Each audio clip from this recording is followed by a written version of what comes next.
Welcome back to another episode of Rock Boys Football, a fascinating ACC matchup. Virginia heading on the road to play Clemson. Now, I use the term fascinating because I look at this Virginia team specifically with Anthony Colandrea at quarterback and say, this kid can be really fun to watch, and he can be a difference maker at the quarterback position. I'm sure Clemson fans remember this kid going back to 2023 as a true freshman quarterback that was making a lot of exciting plays, but was also making a lot of turnovers and making a lot of plays that made you scratch your head.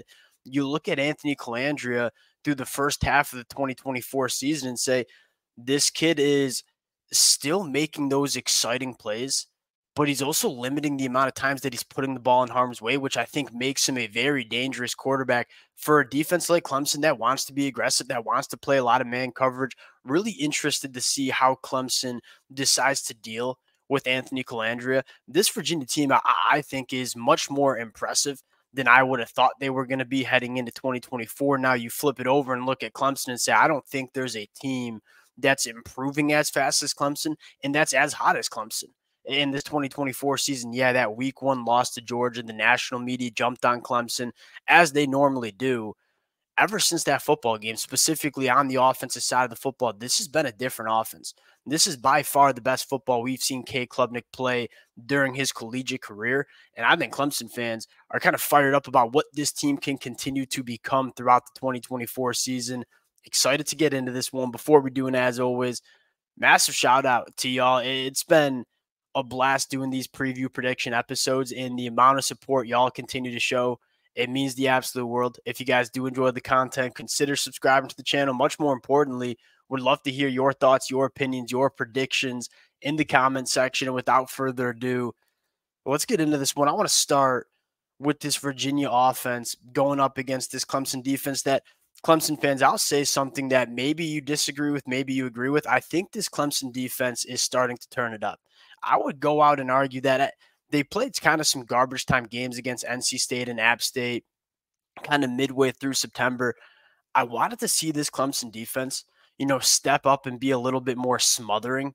I think you've been seeing that from Clemson the last couple of weeks. You look at FSU, only 250 total yards gained. You look at Wake, only 233 yards. I'm pretty sure they had only like 120 yards gained total in the second half of that football game.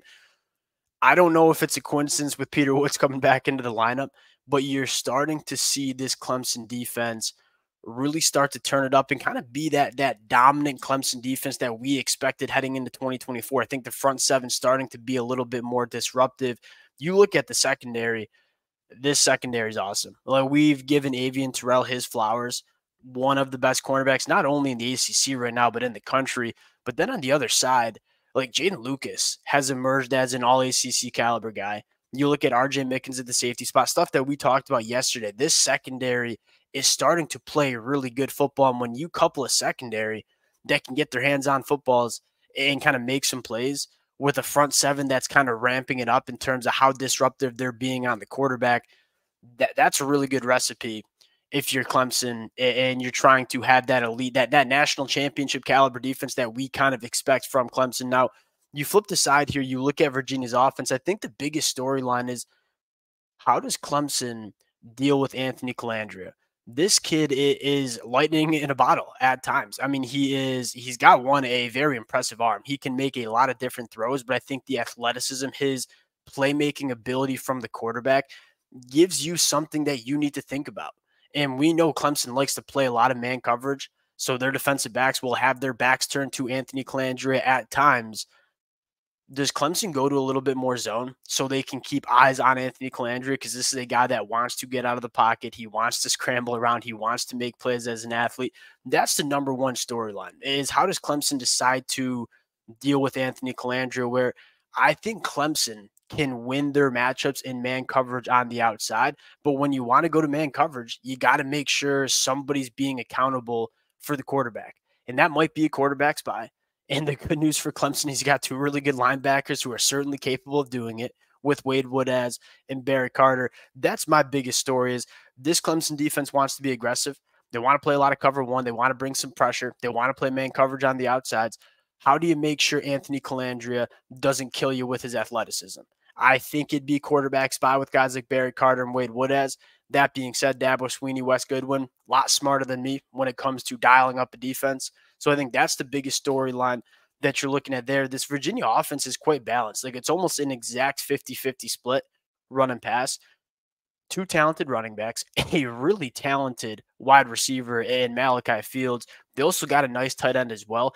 I don't think Virginia has a ton of weapons on the outside, but there are a couple of guys that you got to make sure you're keeping an eye on. I think most notably Malachi Fields at the wide receiver position, who is 6'4", 220. Like, this is a big-bodied wide receiver. We know Avian Terrell a little bit smaller for that boundary cornerback position. Maybe this is Jaden Lucas's guy. Saturday, a little bit bigger of a cornerback. And now I'll say this, I'm not doubting Avian Terrell. Like, we haven't really seen a wide receiver get the better of Avian Terrell, so I trust Avian Terrell to deal with Malachi Fields as well. But if you're Clemson, you're saying we got kind of two goals heading into this one. Keep Anthony Calandria in the pocket. Don't let him beat you with your athleticism, and try to shut down Malachi Fields. And if you can do that, you have a really good chance at kind of stifling this Virginia offense. Now, you flip the sides here. You look at this Virginia defense and say, it's really solid. I don't think they have the difference makers that you think Virginia or a team like Clemson has in the front seven. I think Cam Butler's been really impressive in terms of how disruptive that he can be as an edge rusher. They got some pieces, and they play disciplined defense. They don't have a lot of busts in coverage. That's why the numbers are pretty dang good for Virginia on defense. That being said, Clemson's going to challenge you in a lot of different ways. And I think that's the biggest change you've seen from Clemson from 2023 to 2024 is that this offense is so multiple. Like, it can attack you in a lot of different ways. I want to start with Cade Klubnik in this passing attack. One, Cade has looked infinitely better than he did in 2023. This is a different quarterback that's playing with a newfound confidence in this Coach Riley offense. But I think just as important as Cade taking that step, and Cade's going to get all the credit from the national media in terms of, hey, this quarterback has made leaps and bounds, and he certainly has. One of the other bigger storylines, the Clemson fans know this, is the difference makers that are stepping up on the outside. This is a pass catcher room that is finally healthy, and it is so dangerous. They have 7 players who have caught for over 100 yards. That's a very impressive stat. There are so many different ways they can go at you. I mean, they can attack the middle of the field with guys like Jake Bringenstool. They can have some yards after the catch with guys like Antonio Williams, TJ Moore, Brian Wesco, Troy Salado working vertically down the field. So many different kinds of wide receivers, so many areas of the football field that Clemson can attack. And I think most notably pushing the ball down the field has been a difference maker for this Clemson offense. You look at Cade's numbers, a 45% completion percentage, 20-plus yards down the field. Very impressive. But I think most impressively is that intermediate game that he's had. 10 to 20 yards down the field, 71% completion percentage. Every blade of grass is open for Clemson to go after in this 2024 version of their offense. That is a stark difference from what we saw in the 2023 year. Now, we talked about the passing attack. And by the way, the 7 players who've gone for over 100 yards, that doesn't even include Tyler Brown, who hasn't really played for Clemson this year. It very well could have been 8. Now, we talked about the passing attack again. The rushing attack, very, very good. And it starts with Phil Maffa. You look at Clemson's rushing attack, it's 6 yards per carry. It's top 10 in the country. Phil Maffa's been awesome. And what I love most about Phil Maffa is he's not a highlight kind of guy. He's just going to churn up yards, I guess I should say.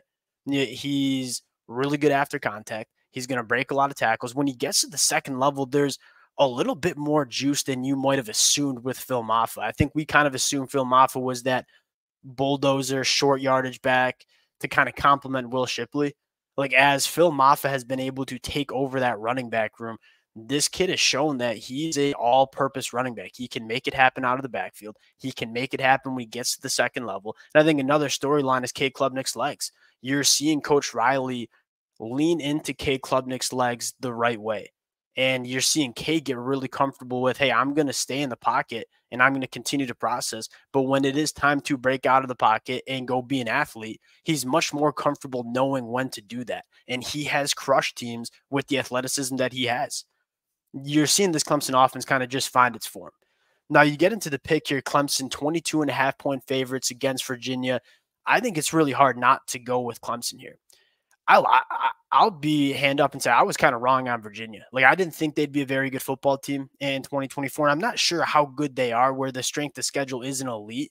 I was really impressed. I mean, they outgained Louisville, who I think is a very good team, by over 40 yards in that football game on Saturday. Just weren't able to make the plays late in the fourth quarter to win.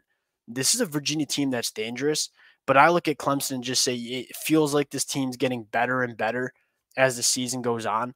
Now, you go back to 2023, I wouldn't even touch Clemson to cover 22 and a half points because the offense wasn't trustworthy. With how explosive, how dynamic this Clemson offense is, you kind of trust they'll be able to put up some points. And then you look at this Virginia offense versus Clemson defense and say, I just don't know if they have enough weapons to really consistently move the football on Clemson.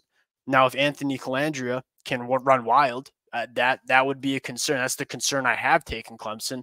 But give me Clemson here. I have a hard time seeing Dabo Swinney not come prepared in terms of how to deal with Anthony Colandrea. I think they have the guys to do it as well. We'll take Clemson here to cover 3 touchdowns. This is a game that if you're Clemson, you don't want to sleepwalk in. Like, you're hot right now. You got to take Virginia seriously because I do think they have some guys that can make this game closer than you want it to be. We'll cut it out there. Appreciate you guys rocking with it. If y'all do enjoy the content, consider subscribing to the channel, and we'll talk to y'all later. Peace.